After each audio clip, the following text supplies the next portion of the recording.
Hola a todos, en este video vamos a empezar a exponer la revista digital que hicimos en la asignatura Políticas Educativas. Principalmente realizamos un ensayo crítico. Ya lo voy a mostrar. Mucho. Realizamos un ensayo crítico sobre la Ley General 115 de 1994 y el Plan Nacional Decenal de Educación 2016-2026. El objetivo del ensayo es comprender la Ley 115 de 1994 y el Plan Nacional Decenal de Educación del 2006-2026, que están basados en el bienestar de la educación en pro de que sea una educación de calidad y que cumpla con los estándares pertinentes para ajustar las necesidades económicas educativas de Colombia. Bueno, el tema principal, el que nosotros abarcamos, fue la educación inclusiva. Lo quisimos hacer así porque en los últimos años en Colombia se ha notado que le han dado gran importancia a la educación inclusiva, ya que quieren integrar las culturas, las etnias, las religiones, y también, digamos, si hay niños con alguna discapacidad, que sean también integrantes de la educación y que además tengan una educación de calidad, tengan las mismas oportunidades en el aprendizaje. Por ejemplo, en la ley de 1994, en el artículo 47, establece que el Estado colombiano brindará apoyo y fomento para la integración educativa en las personas con discapacidad. Entonces dan como mucha importancia en esa parte. Bueno, pero entonces ahora nosotros en general lo que quisimos hacer en el ensayo y hablar como poner ese punto crítico, y me bajé mucho, poner ese punto crítico, si esto realmente se está cumpliendo en las instituciones educativas. Pero cuando vamos a entrar a una institución educativa, precisamente en un aula, vemos muchas falencias.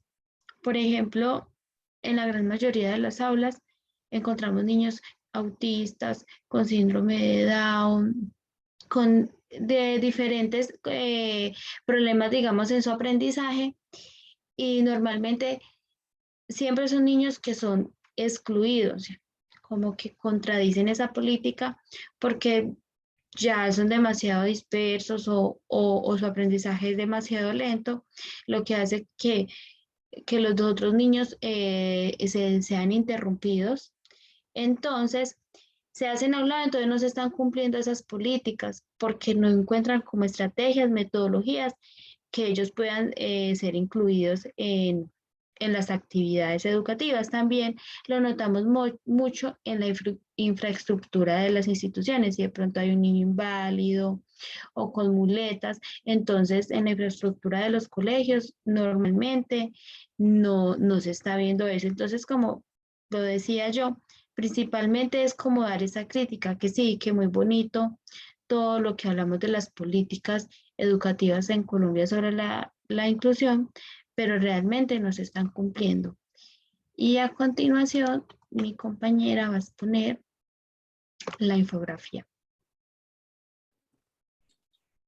Bueno, como segundo punto, a nuestra revista digital tenemos crear una infografía de acuerdo a la Ley de Infancia y Adolescencia, conceptos como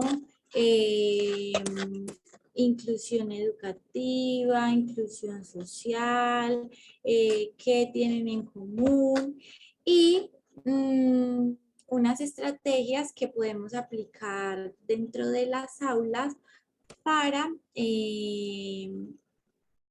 tratar la inclusión, como lo decía mi compañerita. Entonces, la Ley de Infancia y Adolescencia es la protección de los niños, niñas y adolescentes para garantizar todos sus derechos y libertades. Ahí dentro de esta ley aparece el decreto 1421 del 2017 que nos dice que la atención educativa a la población con discapacidad cumpliendo o debe cumplir todos los mandatos indicados. Este decreto tiene unas características.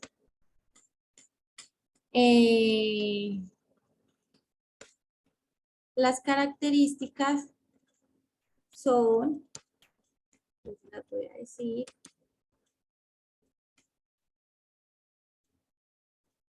garantizar a los niños y niñas entre los 0 y 12 años y a los adolescentes entre los 12 y 18 años el pleno y armonioso desarrollo, crecimiento dentro de una familia, de una comunidad, con derecho a la igualdad y a la dignidad humana sin ningún tipo de discriminación.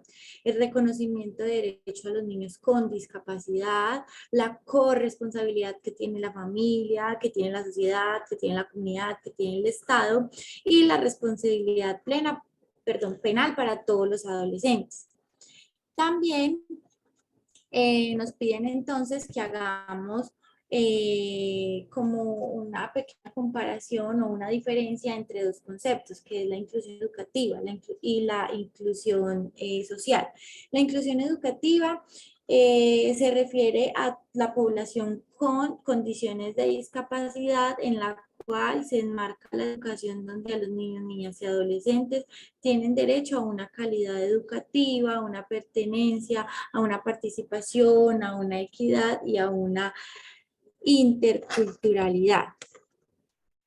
Y la inclusión social es la igualdad de oportunidades de aprendizaje en todas las escuelas, sin importar antecedentes sociales, sin importar culturas, teniendo en cuenta el aprendizaje de buena calidad en la edad temprana para obtener resultados o buenos resultados en la edad adulta. Estos dos conceptos pretenden que la escuela se transforme y que la gestión escolar se modifique para que demos una buena calidad en la educación y en la, digamos, responsabilidad social en las condiciones particulares de cada uno de los niños.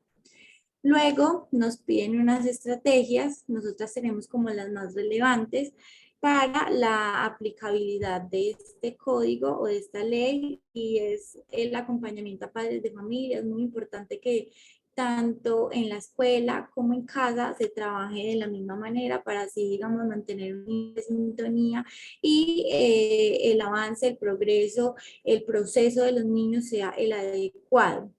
También tenemos las adecuaciones curriculares que se manejan en todas las instituciones educativas y es donde nosotros tenemos la posibilidad de llenar un formato con todas las especificaciones de cada uno de los niños, con todas sus cualidades, con todas sus debilidades y de esa manera, si es necesario, pasarlo a un especialista, hacerlo, que él nos brinde unas estrategias y nosotros poder aplicarlas para que su proceso educativo de verdad tenga un propósito y sea de gran ayuda para a la hora de nosotros enseñarle a ellos. También tenemos la adecuación de espacios en las instituciones. Esto sobre todo se ve muy difícil en las instituciones públicas, ya que de pronto no tienen los insumos necesarios para poder hacer adecuaciones en su infraestructura, pero que realmente es muy importante en caso tal de que lleguemos a tener un estudiante con una discapacidad física, ya sea inválido, que ande con muletas, cuadrapléjico, bueno.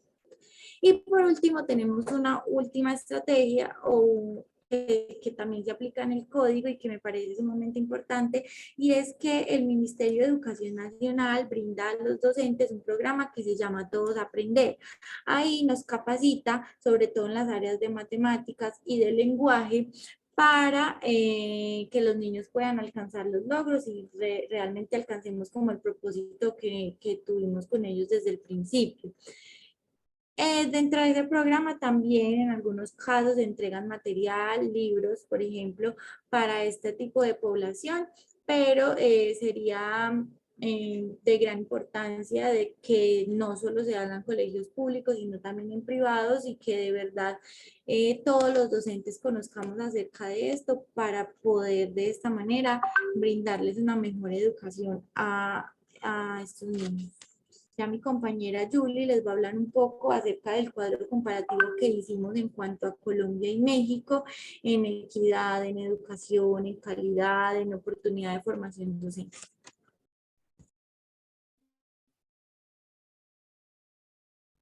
Bueno, entonces el análisis comparativo de las políticas educativas, como lo dijo mi compañera entre Colombia y México, encontramos que en ambos países han tratado de niños, niñas y jóvenes estén en las escuelas. México, por ejemplo, nos muestra porcentajes de cobertura, pero donde se ve que la mayor población son las mujeres.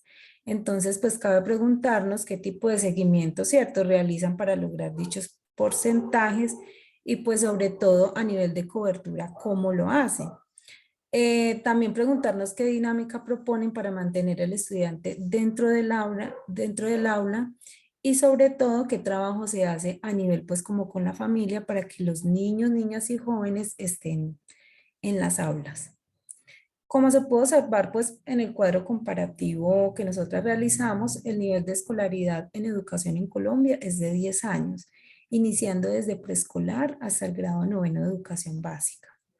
En México, la escolaridad se extendía por 15 años, siendo obligatorio iniciar escolaridad desde los 3 años, teniendo mayor cobertura en preescolar México, con un porcentaje para el año 2016 del 97,4%, después de que en 1993 se estableciera la obligación de escolarización desde los 3 años.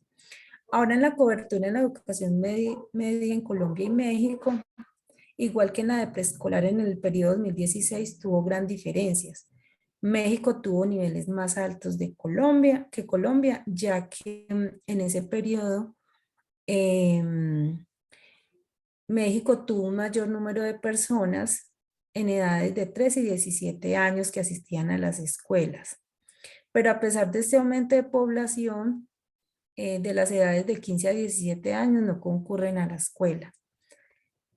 Bueno, en Colombia pasa algo muy similar con la educación media. Muchos adolescentes no culminan el bachiller por falta pues como de interés. Muestra que en el año 2016 los niveles de cobertura en este nivel fueron pues muy bajos, con 42% de cobertura neta y 80% de cobertura bruta. En Colombia se ve pues como muy baja calidad en educación media, aumentando más el porcentaje en la zona rural. Por lo tanto, México y Colombia en la educación media les hace pues como más falta cobertura, es un nivel que ha bajado índices de acceso a la educación, ya que los jóvenes de esa edad deciden de manera más dependiente al no ver como una calidad educativa ni innovaciones por parte de instituciones. Colombia en este aspecto ha hecho por su parte el trabajo donde se han comprometido las instituciones educativas para que los estudiantes estén en las aulas. Compromiso que va desde visitas domiciliarias, obviamente pues antes de la pandemia, y seguimiento a los estudiantes que faltan a las escuelas, apoyo a entidades como por ejemplo el ICBF y la Comisaría de Familia. Bueno, pasando al punto de calidad educativa, en Colombia y México, como bien se entiende, la educación de calidad está conformada para que la ciudadanía se forme en valores, basados estos en ética, sin importar su procedencia o estrato socioeconómico. Esto se logra para que el alumno adquiera aprendizajes y conocimientos que puedan aplicarlos, pues como en el día a día. Se analizó que tanto la política de calidad de Colombia como la de México contienen pruebas que son estandarizadas, con la diferencia de que las de Colombia se encuentran establecidas por objetivos de paz, equidad y educación basadas en planes del gobierno. Entonces, desde este ángulo, los objetivos pues no varían mucho, puesto que están como encaminados hacia un mismo interés, ¿cierto? Sin embargo, las de México buscan diferentes acciones para mantener vivo el sistema educativo y coexiste con oportunidades que buscan como redireccionarlo a través de mejoras. y que estas mejoras fortalezcan pues como la calidad de los aprendizajes de los estudiantes.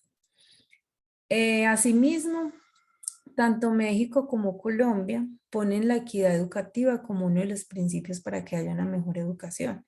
Estos dos países latinoamericanos, y pues como en muchos otros países, se ve que siempre es muy notorio pues las diferencias entre las instituciones educativas, tanto del sector público como del privado. Entonces en México la escolarización creció de manera pues importante, donde el Estado se vio como en la obligación de crear planteles necesarios para atenderla. Sin embargo, pues esto no fue suficiente, ya que refleja un alto número de estudiantes, pues como por clase y por el docente, que es quien tiene pues como el deber de atender casi el doble de estudiantes en cuanto a diferenciándolo del sector privado. En este país la educación privada da mejores oportunidades de calidad educativa, ya que en la pública se va como deteriorando la educación, tanto por falta de recursos, revisiones a los planes de estudio, y esto va convirtiendo como en una ausencia de la equidad en cuanto al sector público. Bueno, para finalizar, podemos darnos cuenta que en ambos países los docentes siguen en constante formación, pero México en la formación de docentes presenta poco compromiso con con los docentes como en todo el nivel. Hace más hace más pues como por el sector, y el apoyo de los docentes debería ser uno de los pilares pues para que ellos en su quehacer diario se sientan como estimulados y mejor preparados para su labor.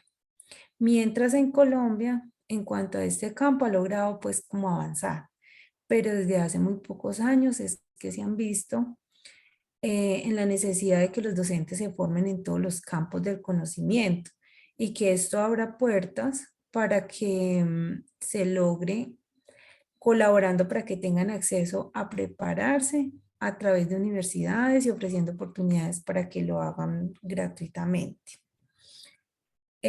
Aunque todavía faltan, pues como pasos, han permitido que la nueva generación de docentes se actualice, se capacite y sobre todo que mejore pues como sus prácticas docentes. Ya mi compañera va a concluir. Bueno, a continuación realizamos un mapa mental sobre hacer una estrategia para resignificar la profesión docente. Entonces hicimos un objetivo que principalmente era que los docentes siempre estuvieran en constante aprendizaje, adquieran nuevos conocimientos dependiendo de los cambios y necesidades de la sociedad.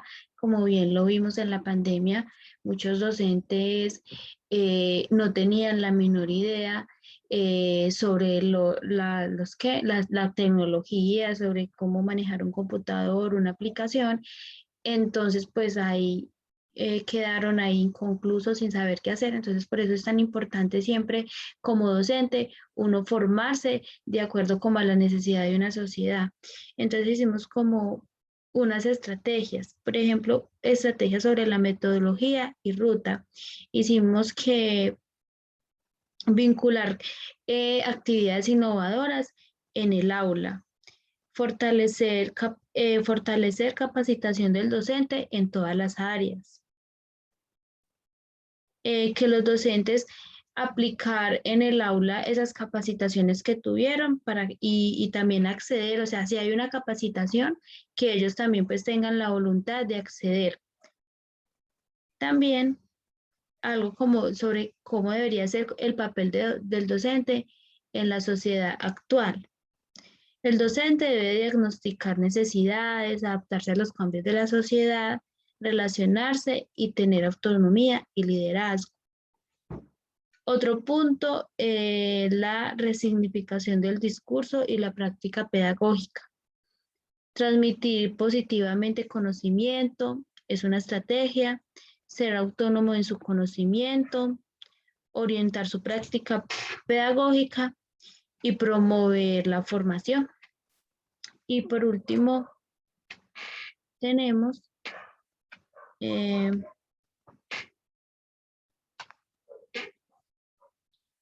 bueno, por último había algo en la metodología y ruta, que era muy importante que los docentes en el aula tuvieran esa capacidad de fortalecer como todo su conocimiento, no solamente en un área, sino que ellos tengan como la capacidad también, que se lo ponen a hacer diferentes, a enseñar las diferentes asignaturas, que ellos pues tengan ese conocimiento y puedan transmitírselo a los estudiantes de una manera metodológica, o sea, que se hagan entender de una manera fácil y dinámica.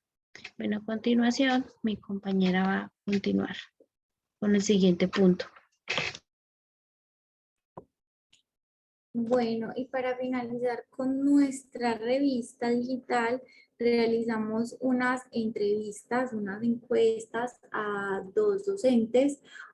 Ambas están nombradas en el sector público, pero una de ellas ya tuvo la posibilidad eh, o tuvo la oportunidad también en tiempo atrás de trabajar en el sector privado, entonces puede verlo de las dos maneras. Las entrevistamos, las preguntas son totalmente diferentes para las dos y logramos llegar como, después de leerlas y dialogar con mis compañeras, llegar como a una interpretación de ambas entrevistas. Entonces, una de las interpretaciones era pues cómo o las repercusiones que han tenido los decretos en la formación de cada una de las docentes. Entonces, para eso colocamos que en cuanto a esa repercusión se ha generado una división en el magisterio, ya que las condiciones laborales no son iguales. Sobre todo porque a nivel del decreto 1278, un concurso como evaluación para ellas realmente no demuestra la calidad de un docente, o sea, para ellas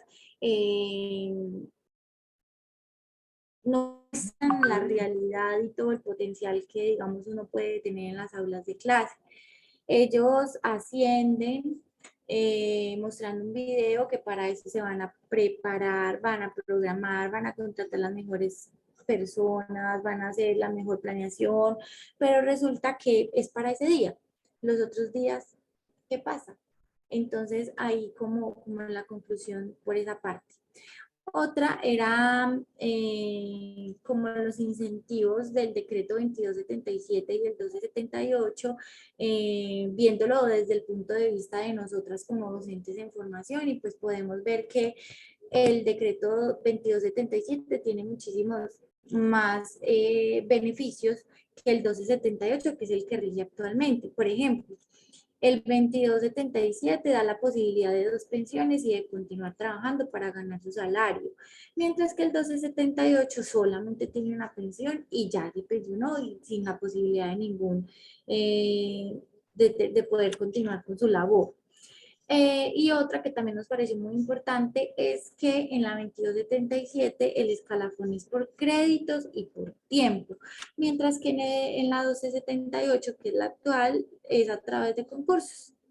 Y como les decía, en cuanto a la interpretación que le dimos anteriormente, concursos que tal vez no son ganados, no muestra lo que es el diario vivir dentro de las aulas, sobre todo en el área rural. Y por último,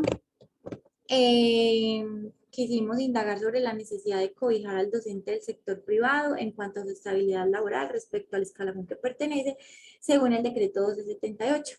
Para eso dimos la siguiente respuesta. Según el título que tenga el profesional, se ubica en el escalafón al momento de ser contratado.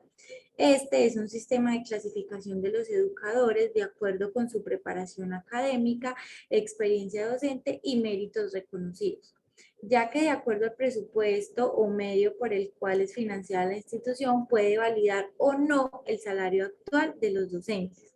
También hay que tener en cuenta las categorías existentes en el sector privado y las leyes que rigen actualmente en el sector público.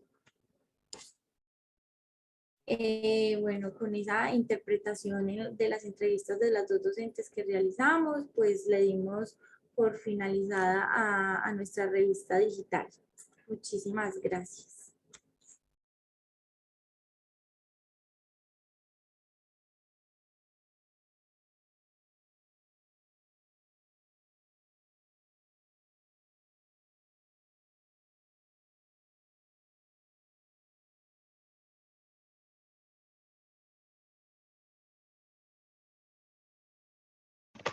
Yo me despedí y este micrófono apagado. Ya le di pausa, Mari. Pero no, pero dice grabando todavía. No.